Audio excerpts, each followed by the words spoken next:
在这充满暧昧的房间中，萧炎大脑在酒精的充斥下，看着眼前的两位尤物，体内的一种火焰瞬间被点燃了起来，将薰儿和彩铃牵着走到了床边，然后再也控制不住体内的洪荒之力，彻底的对着薰儿和彩铃爆发了出来。瞬间，一团混色火焰浮现而出，将薰儿和彩铃身上的衣衫焚烧得一干二净。两道极其完美的身躯，竟是映入萧炎的瞳孔中，可以清晰的听到萧炎的急促之声。或许是彼此思念的影响，很快皆是进入了一种奇妙的感觉，那是一种不可描述之感。看似不规则的动作下，其中又有着一丝节奏，使得彼此都达到了一种难以描述的程度。萧炎也是将自己这些年的火气完完全全的释放了出来。这一夜注定又是不眠之夜，在这1个月的时间里，萧炎与家人都是非常开心的在一起，一种久违的幸福感也是弥漫在每一个人的脸上。不过美好的时光总是过得很快，虽然这1个月里非常的开心，但是为了变强，为了守护自己身边的人，萧炎必须再次踏上变更强的神之路上。下一站的目标就是3大神界之一的无量神界。传闻这个神界非常的神秘，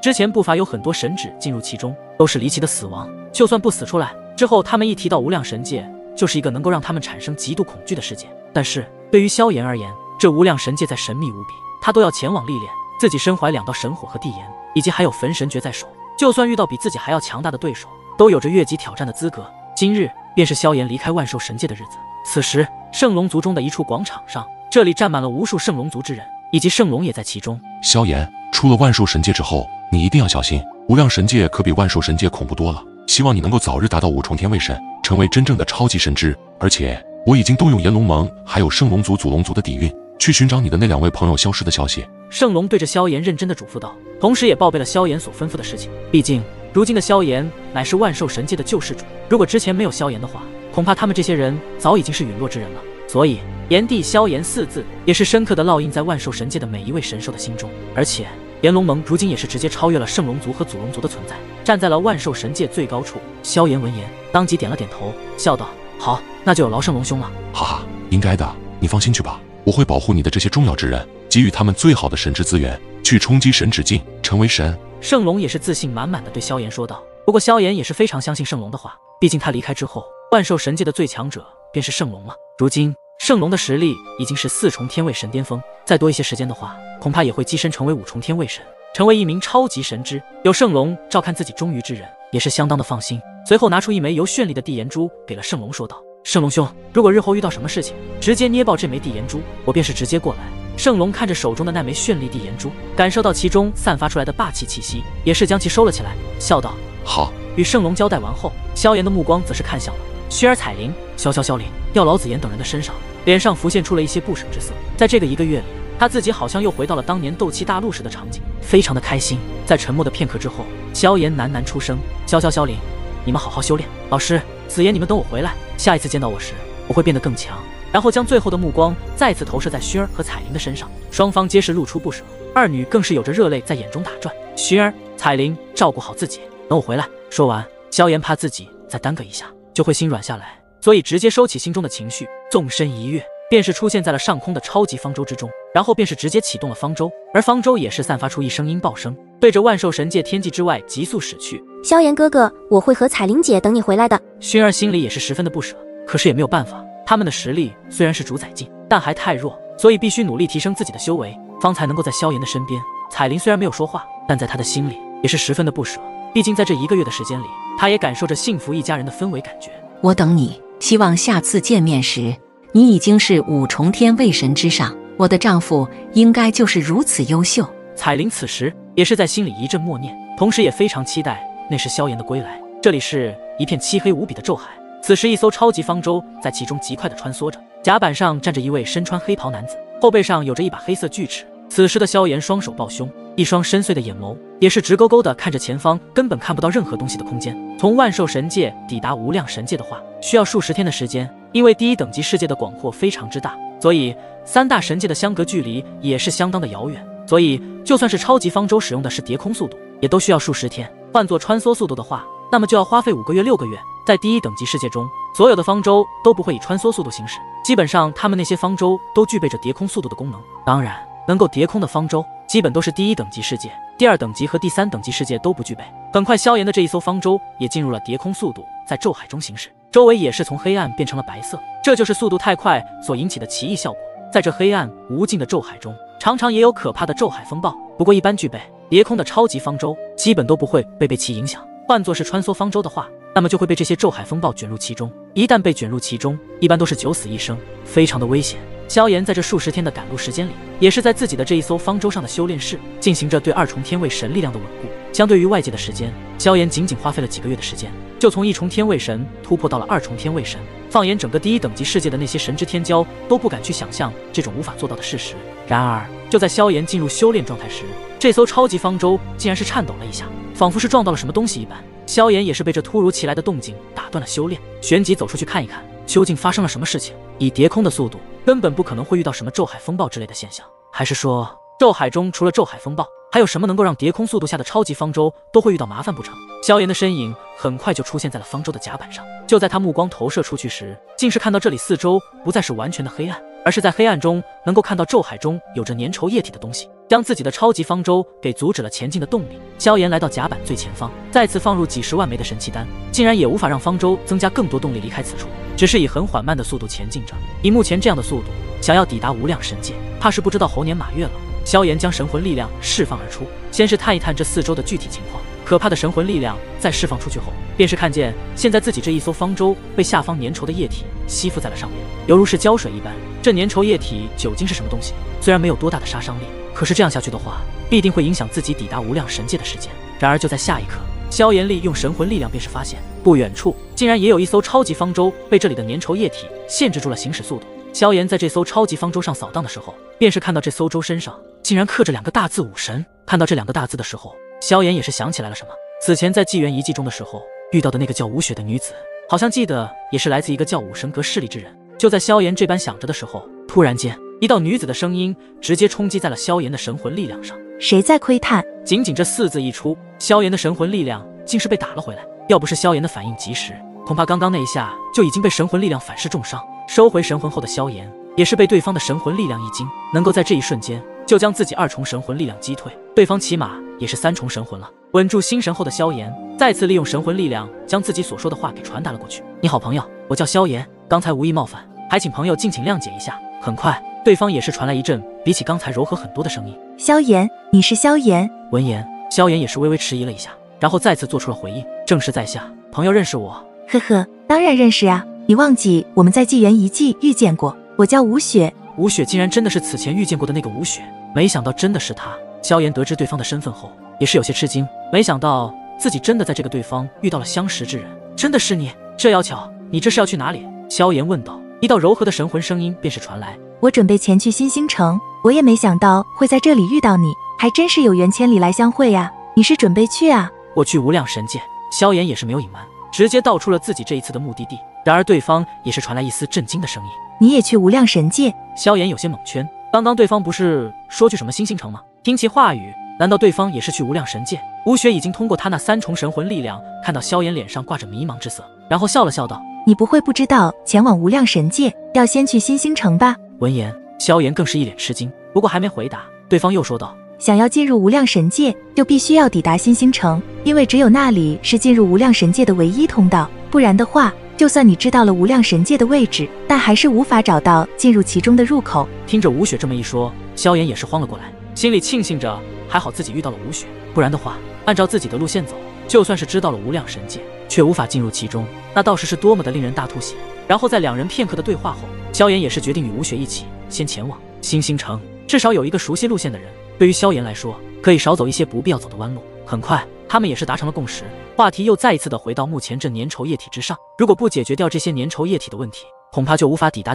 新星城了。你知道这些东西是什么吗？为何能够将方舟的动力搁浅下来？萧炎好奇地问道。而对于吴雪，自然是知晓这些东西是什么，毕竟他可是武神阁之人，武神阁乃是超神势力，所以知晓的东西也会很多。在咒海之中，除了咒海风暴药房之外，还有一个药房的危险，那就是现在我们遇到的咒海沼泽。咒海沼泽？萧炎疑惑的出声，对于这所谓的咒海沼泽，实在有些不太了解。不过这咒海沼泽没有很强大的破坏力，它只是能够搁浅在咒海中行驶的方舟，一旦被搁浅的话，那么我们就只能再次等待其他方舟过来救援了。吴雪也是无奈的说道，没想到自己还遇上了咒海沼泽，这让人非常头痛的问题。咒海如此之大，想要在此处遇到其他方舟，那是大海捞针一般，不然我们想一想办法。萧炎也是陷入了一顿思考，这咒海沼泽能够将方舟搁浅在这里，就是因为其中那粘稠的液体。如果将这粘稠的液体给蒸发了，会怎么样呢？突然间，萧炎也是想到了一样办法，立马将炫白色的火焰召唤而出，没有一点的拖泥带水，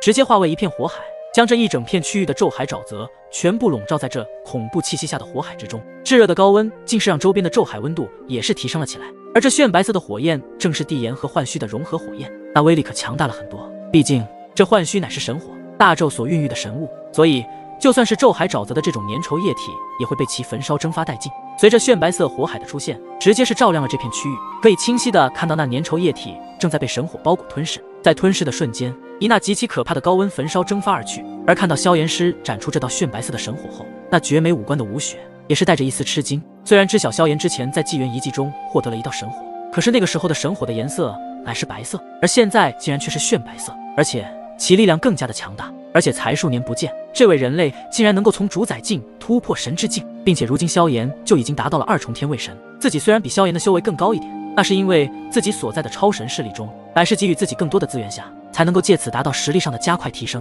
但是这人类萧炎来到第1等级世界中后，竟是在没有超神势力的资源下就能够提升如此的神之领域，还真是非常的少见。而且他还是一位炼药师，按照如今吴雪对萧炎的猜测，至少也是一位9品药仙的阶级，甚至已经触及那传说中药神阶级。不久后，炼神药大赛即将开启，到时候将这萧炎带过去，说不定还会成为一名黑马。吴雪这般想着的时候，萧炎所释放出来的炫白色火海已经将这片区域的粘稠液体彻底的焚烧蒸发成虚无。萧炎也是在此刻收回了炫白色火海，火海急速的缩小，最后全部进入在了萧炎的体内。萧炎深深的吸了一口气，然后擦拭了一下自己额头上的汗珠，道：还好有神火，不然但凭借着地炎恐怕还无法做到这般可怕的程度。萧炎也是对咒海沼泽刚刚所带来的问题也有着不少的震惊，一个咒海风暴，一个咒海沼泽，皆是咒海中的隐患。接下来的萧炎也是与吴雪一起前往了星星城，被咒海沼泽影响所耽搁了几个小时的时间，不过也不影响他们抵达星星城的速度。在这一次与吴雪的一同赶路中，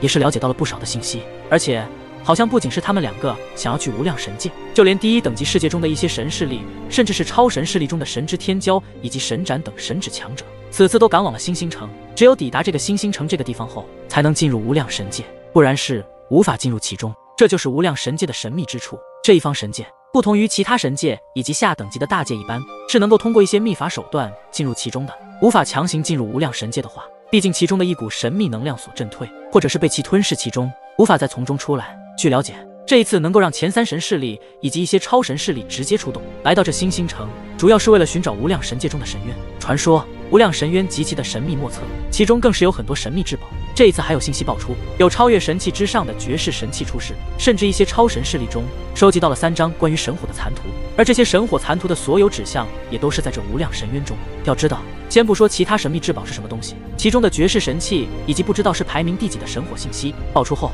足以影响无数神势力和超神势力的关注，甚至运气好的话，可以在其中获得可怕神秘的传承，实力直接进行一个小境界都是什么问题。这一次来到星星城的都是天位神的实力，所以这一次的争夺怕是会非常的激烈无比，甚至还在一些超神势力之主的嘴中得知，无量神渊中还陨落了无数名高阶天位神，甚至是巅峰天位神。至于为什么会有如此多的天位神陨落，就不得而知了。这也就成为了无量神界的一个无人而知的秘密。无量神界虽然很大，可是其中的势力却是比万兽神界还要少。其中的5大超神势力已经被灭原始山，如今只剩下其他4大山，而这每一山皆是有着一名超级神之坐镇。具体在几重天位神还并不是非常清楚，毕竟这无量神界向来神秘无比，其中的一些信息外界所得到的也少之又少，只有进入其中才知道。这也是萧炎所得知的大概关于无量神界的消息。至于更加详细的，或许真的只有到了无量神界才知道。无量神渊或许对于萧炎来说是一件非常好的历练之路，并且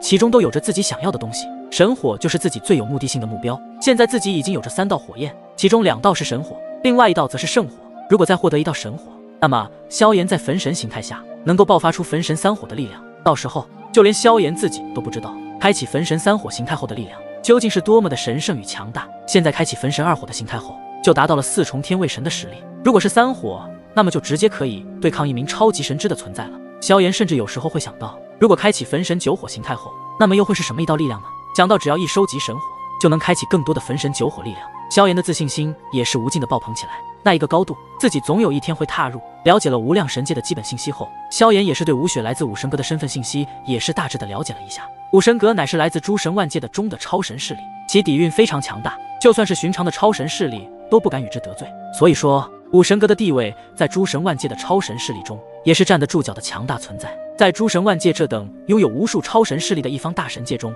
都能够脱颖而出，就足以证明武神阁的可怕实力。而吴雪的真实身份，萧炎也是有隐隐猜测，他在武神阁中也是相当的不简单。特别是这一次的偶遇，吴雪的实力竟是已经达到了3重天位神。看来此前在纪元遗迹中只有主宰境的实力，恐怕是因为世界压制有关系。高等级世界来生灵或者神灵都会逃不过大咒的法则之力，而世界的压制就是大咒中的法则之一。没有生灵或者神灵能够对抗住来自大咒的法则之力，也无法违背这股力量。如果想要强行与这股力量抗衡，那么下场就是死，也会被大咒的法则之力清除。但是下等级的生灵前往高等级世界的时候，就不会被大咒法则之力所影响。所以萧炎他们进入更高等级的世界中后，就可以施展出自己全部的力量，而吴雪他们则是不行。这就是大咒的规则。在叠空行驶中，还有1天多的时间就能够抵达星星城了。在这空余的时间里，萧炎也是与吴雪聊起了之前在纪元遗迹发生的一些事情。吴雪，之前那些神指联盟的人一直想要你身上的那样东西，他们究竟拿过去要做什么？萧炎有些疑惑地问道。虽然萧炎知道神指联盟要正在寻找苍穹之心，可是他们压迫夺取苍穹之心准备做什么呢？而现在那苍穹之心又在什么地方？吴雪犹豫了一下，看了看萧炎的眼睛，片刻后缓缓地讲起苍穹之心的事情。之前我在纪元遗迹中无意间得到的苍穹之心，应该就是神指联盟一直以来就要寻找的东西，只不过我也不知道他们要夺取这苍穹之心做什么。我也向我父亲他们提起过，他也没有一个明确的答案。听着吴雪的这一番话，萧炎也是陷入了一阵沉思。从纪元遗迹开始，这些神指联盟的做法就已经让萧炎感到，他们正在推动一个非常庞大的计划。至于这计划是什么，暂时目前还不清楚。而且刚刚吴雪也说了，就连他的父亲都不清楚，想必这神指联盟的计划也是非常的神秘。那现在这颗苍穹之心在何处？萧炎也是好奇地问道。如果苍穹之心一直在吴雪身上的话，那岂不是非常的危险？到时候那些神指联盟再派出几个强大的神指强者围剿吴雪的话，那都是凶多吉少啊。吴雪那双美眸眨了眨，然后微风吹拂她的脸上时，3000发丝也是舞动了起来，显得更加的妩媚动人起来。这绝美的容颜怕是会让无数男子都无法承受得住，就算是以萧炎的定力都差点没忍住，一股热气也是从体内渐渐的散发出来。不过萧炎还是很快的恢复了过来，尴尬的轻咳了一声，为掩饰刚才的不礼貌。而萧炎的反应也是被吴雪看在眼里，但是他并没有说什么，只是那张洁白的纤细小手轻轻的放在自己的嘴巴前轻笑了一下。这一笑更是让所有的男子，包括萧炎这样定力的男人都被土崩瓦解，瞬间那股热气更加浓郁起来。好在萧炎也不是好色之人，当即利用火焰的温度覆盖着那一股体内即将躁动而出的热气。这神火一出，果然不是寻常之物。很快，刚刚萧炎那一股热气就烟消云散。现在那苍穹之心我已经交给我父亲了，我想现在的话，应该在丹神塔的那几个老怪物手里看护着呢。神指联盟就算再想要，也不敢直接贸然去那几个老怪物手中直接抢夺吧。丹神塔。一听到对方说出这一道势力名字的时候，萧炎也是之前在神指联盟的神识口中得知，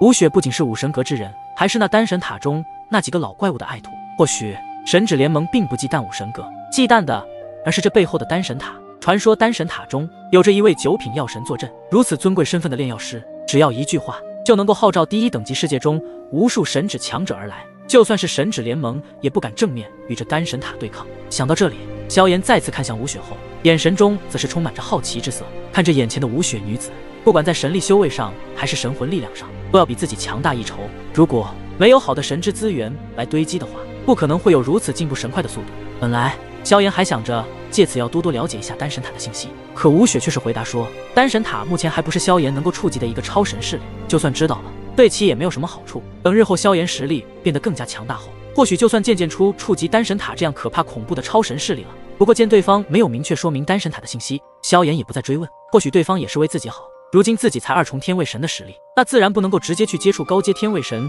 甚至是巅峰天位神这样的神之领域。如果让萧炎现在去接触这样的一个神之领域，萧炎必然会瞬间被强大的天位神给抹杀，所以目前去接触这样的高度，自然是没有多大的好处可言。在赶路的途中，萧炎也是在吴雪口中得知了非常多有用的消息。这一次前来星星城的，一般都是非常有背景实力的神指强者。无量神渊的出现，能够让诸神万界中的那些超神势力都引起关注，就足以证明这一次将会有很多来自超神势力中的强大神之。所以说，就算是萧炎，恐怕在其中也很难得到一些适合自己的一些强大之宝。不过面对着诸多强大的对手，才能成就更强大的萧炎。没有对手的话，萧炎也不会成长到如今这种可怕的地步。